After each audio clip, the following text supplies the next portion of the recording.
and welcome to CQK, that's Connemara Quarantine Kitchen. As you can see, it's a beautiful balmy April day from my hat and my gloves. Anyway, as we all know, it's rather difficult to be in quarantine, to be all on your own and not see anybody at all. And I must confess, I was going a little bit crazy. So I thought, what makes me happy? Well, cooking makes me happy. So I've been cooking up a storm, making wonderful meals just for me. I then came to the realization that actually it's not just cooking, it's the feeding of people that makes me happy. Now, that's not very easy around here. There's nobody here. Sheep don't like curry and they're really, really good at social distancing. So, Nick, who was very kindly agreed to edit this video for me, thanks buddy, suggested that I should share my love of food through the medium of video. So we're going to give it a go. This is episode 1 and we will be doing Chicken Pasanda. Welcome to the inside of the Connemara Quarantine Kitchen. I would like to apologise for the strange camera angles. I am currently very, very makeshift. I have my phone duct taped to the back of a telescope on a tripod, duct taped to the top of the fridge. So it is what it is, we work with what we've got. Okay. Second, I'd like to thank Robin for this wonderful hipster cardigan that I never thought I would wear, but have adapted very well to country living. Thank you. Okay, so first off, very simple, straight away we're going to look at what the equipment that we need to make this dish. Okay, so you need a pan of some description. I have a nice wide bottom non-stick pan here, another small pan for some rice, a sharp knife, a chopping board, and a blender, liquidizer. This is some sort of thing. Now mine is on its last legs, but since everything's closed and I can't get a new one, I shall use this and then move over to my traditional pestle and mortar. You can use either or. The liquidizer is easier. Okay, that and an electric hob. The particular hob I have is from the 1960s. It's still in Fahrenheit. I know those of you in America think that's normal. The rest of the world has moved on. Anyway, it still works and it's a wonderful example of sustainability, given that we haven't had to replace it in over 50 years. Okay, next up, ingredients. Now, what goes into this fantastic curry? Okay, so first things first, we're going to need oil. So I'm using rapeseed oil for 3 reasons. Number 1, it's local. Number 2, tastes great. And number 3, it's got a higher flaming point than olive oils and such like, so you can get it to a higher temperature without spoiling the flavour. Then we've got our aromatics, 2 bay leaves, 3 cardamom pods, maybe 5-6 centimetres of cinnamon. Now, the most important part of every curry, of course, 1 medium-sized onion. Remember, these quantities are for 1 good-sized portion, so if you just scale it up. Next, we're going to be making a ginger and garlic paste. I think there's probably 4 cloves of garlic, about 4 or 5 centimetres worth of ginger, about the size of your thumb. And then this just adds a little lovely sweetness to it. And this is coriander stalks. So after you've picked the leaves off, don't throw away the stalks. They taste fantastic and they work really well in a garlic and ginger paste. Next come our spices. A teaspoon of turmeric. 1 teaspoon of Kashmiri chili powder. Now, Kashmiri chili powder is quite mild, very fragrant, and gives a lovely red, rich colour to your food. If you don't have that, don't use hot chili powder. Mild chili powder will do. Okay, and maybe give it a 1.5 teaspoons. Depends on how hot you like it, of course. I have here 2 teaspoons of freshly ground coriander seeds. If you can freshly grind coriander seeds, the difference in aromatics is incredible. It's really easy. You just warm them up a little bit until you can almost smell the flavour of them, smell the aroma coming off the pan, and then stick them in a coffee grinder. Now, coffee grinder, I got this from a tenner from Lidl. So you can of course use a pestle and mortar, but it takes a hell of a long time. And also, finally here, all importantly, I have a teaspoon of salt. Now I know some of you don't like to cook with salt. I'm looking at you, Robin. You can leave most of this out in that case, but there is a little bit that is necessary, and I'll show you when. Now for the meat. So I have here 2 chicken thighs. Chicken thighs are the nicest bit of the chicken, by far. It's something to do with the amount of fat in them. Anyway, it's delicious. I have 150 grams of, or milliliters of fresh natural yogurt. Use the full fat one, or Greek style one, it's the best. I have a tablespoon of ground almonds. All of these ingredients I managed to get, apart from the spices, in my local shop in Clifton, so you can probably get them most places these days. I could only find flaked almonds, but I ground them up myself. Pestle and mortar or machine. I have about 60 mils of water. And then to garnish, I have some coriander. I have some toasted almonds. And I have just a little bit of julienne of ginger, which I really like. Adds a little crunch. Now, I've also got a cup full of rice, which will be far too much for me, but I can use it as a basis for fried rice tomorrow or whatever. And that's that. That's all the things you need. Okay, so let's start to cook. First things first. First, we need to take a good quality German beer. This is not essential for the curry, but it does aid sanity these times of quarantine. So, cheers. Okay, now, that's that. Next thing we've done, I have washed the rice until the water runs clear. Now, this is not for hygienic purposes. This is to get rid of the starch. It will help this rice from clumping together and keep it separate. Then we're going to leave it to soak while we do all the rest of the prep. This should probably go on about halfway through when the chicken is cooking. Yeah, it'll take, what, 10-15 minutes. Next thing, make sure our knife is nice and sharp. Then always remember, rinse it to get rid of all those little bits of metal you've just taken off. Then we're going to finely dice our onion. Well, finely diced, doesn't have to be that much, but I'll take a couple of slices through the middle. Then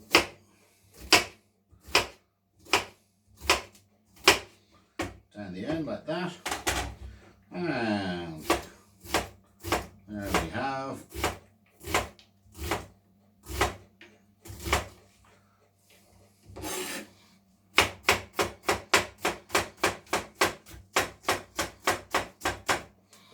A nice fine dice.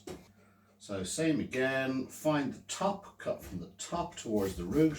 1, 2. Okay, so that's our onion chopped. So now for the garlic and ginger paste. Again, as we mentioned, we've about 4 cloves of garlic, about a thumb worth of ginger, and a little bit of coriander. This is all going in the chopper. Because my little blender here is on its last legs, we're going to have to finish this off in the pestle and mortar, but that'll be fine. Okay, so let's get closer.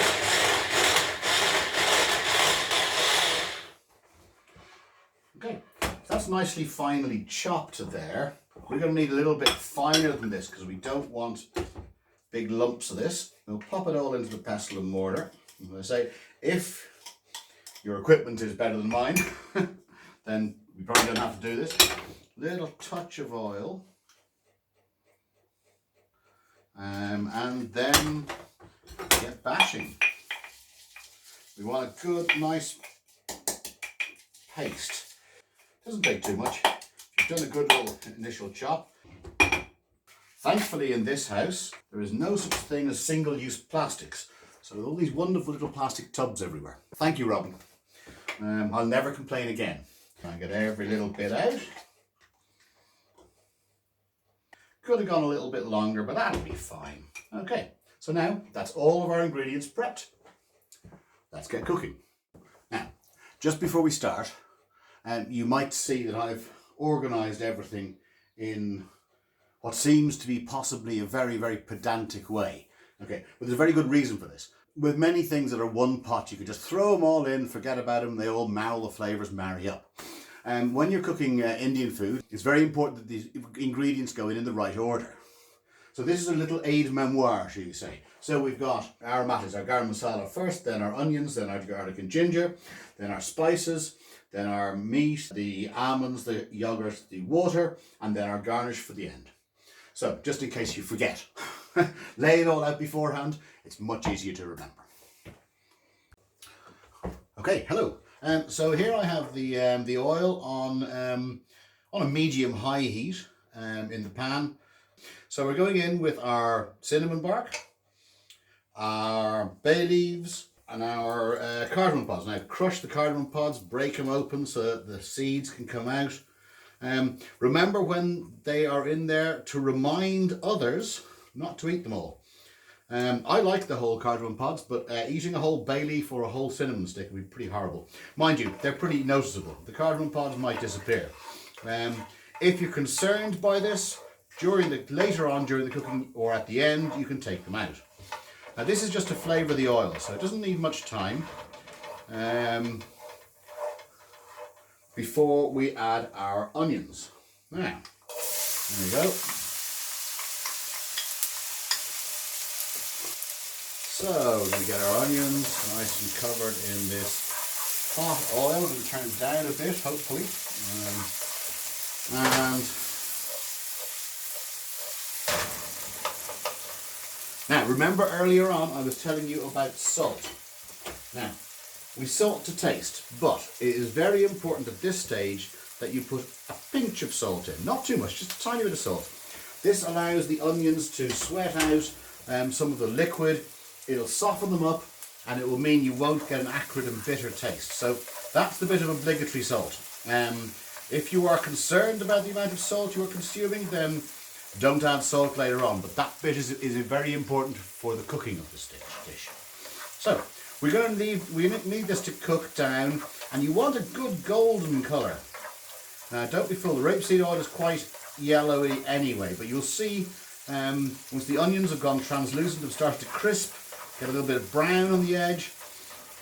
It always takes longer than suggested in recipes. So recipes will say, cook off for 5 minutes. It takes 10 minutes. Look, it takes 10 minutes. So we'll cook away and come back to this in a few minutes' time for an update. This is 5 minutes later, and as you can see, we're not nearly there. We're starting to go translucent, which means that, as I say, probably 5 minutes before the onions are ready, but only maybe 2 minutes before we add the ginger and the garlic. Make sure you don't add that too early. You burn the garlic, it tastes really bitter and acrid. Not good. Also, don't have it too high. As I say, this is a medium-low heat, or as good as I can get on this wonderful old thing. So a couple of minutes more. Okay, that was after about 3 minutes. I had to adjust the temperature a bit, as I'm still not quite used to what this wonderful thing offers. So I don't know if you can see there, we're getting a little bit of colour around the edges of the onions. Now's the time for the ginger and the garlic. So get that in and stir it about. Remember, when you're stirring things, every time you move it, you're reducing the temperature. So don't stir too often. Remember to stir, of course, but don't stir too often. Wow, okay, yeah, instantly we get that wonderful ginger garlic smell coming out of this. Fantastic. Right, okay, now we'll leave that cook down. You want to get the garlic just so it's nice and soft. So probably, yeah, not long, only a minute or two. Still not quite ready. I want a little bit more colour on those onions. Turn it up a little bit. We're still only on a medium heat here.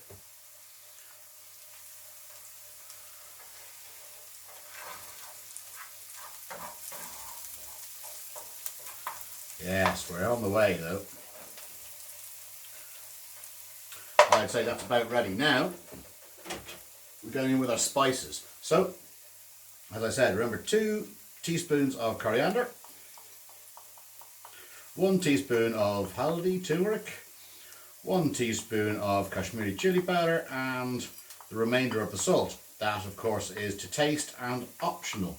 Now we stir to combine the spices. Now, to give the spices a minute to take up the oil. Oh, wow, you can smell it. Need smell-o-vision. Anyway, oh, delicious. That should do nicely there. Now, in with our chicken. Now remember, you're not looking here to cook the chicken at the first go. It's going to have some time with all the rest of the sauce. So all we're doing here is making sure that all of the chicken pieces are nicely covered in this sauce, in the spices I should say. Now our next triumvirate. In with the almonds, in with the yogurt, give it a good old stir. Don't add your water just yet. You want to see how liquid it is and add later. This is not supposed to be a very liquid meal. There's not so much gravy going on. I know it doesn't look like that at the moment, but wait and see. Actually, I'm going to add about half the amount of water because I don't think we need that much. I probably added a little bit more yogurt than I needed for this amount of chicken. But anyway, delicious anyway, whatever. As with all of these things, trial and error. See what works for you. Okay, so that is looking fairly saucy, yeah? Fnar. Okay, so what we're going to do now is we're going to leave that on a medium to low heat until it's dried out significantly. You don't want this to be have too much gravy, yeah? But all of that flavour is going to concentrate and go into the chicken. It's going to be delicious. At this stage, we're going to put on our rice. So this rice has been soaking probably for about 20 minutes, 25 minutes at this stage. That's probably a little bit too high, that. You want a low simmer. You don't want too many bubbles. You don't want it too hot because the yogurt will separate out. You don't want the curds to separate. Make sure it's not too hot. I had 1 cup of rice, which is soaked, and then adding 2 cups of boiling water. Bring it to the boil. Turn it down. Bob's your uncle. Roberto es tu tío. Now, we know we shouldn't stir rice, but in the beginning, it's okay. There we go, make sure they're all nice and separated, the little grains. It's on a high to bring it to the boil. That's still too high, this. So we're going to leave this. It's probably about 20 minutes we probably want to leave this. And then we can occasionally stirring it once every now and again. And that's that. We'll come back to it in 10 minutes and see how we're going. Okay. Okay, it's been about 8-9 minutes. I don't know if you can see, we're a lot drier than we were. Still want it a little bit drier though. The rice is on the way, but once that's ready, we can just turn it off and leave it. It'll be fine. Give it a fluff, it'll be all right. This needs to dry out just a little bit more. We want it sort of coating the chicken. As I say, I've probably not added enough chicken for the sauce, but so it will be a little creamier, a little saucier than I was hoping for, but again, still be delicious. So let it bubble away and we'll come back to it. Probably that needs another 10 minutes. This needs another 3 minutes. That'll be fine. Okay, well, it's been another probably 10 minutes now. I've taken the rice off the heat. It's just sitting there all nicely ready. And I don't know if you can see this well, but you can see there's the fat from the yogurt has started to separate and come up to the top. That means we're good to go. It's significantly drier. Should be good. Okay, let's plate. Our nice rice. See, nice fluffy rice. There, all because we soaked it first. Take some of the chicken. See, I was generous for 1. Well, it means that I will have enough for lunch tomorrow. Then, the all-important fresh coriander. Comme ça. Some of the toasted almonds from earlier. And then a little bit of the julienne ginger. And that, ladies and gentlemen, is that. So just before I go and enjoy my wonderful meal, the last shout out to all of us in quarantine. It's horrible, but we're all doing it for our community, for everybody. So well done. Let's keep on doing it. Big shout out to all those people, first responders, first aid, people who've got to be on the front line, friends of mine. Johnny, I'm thinking of you.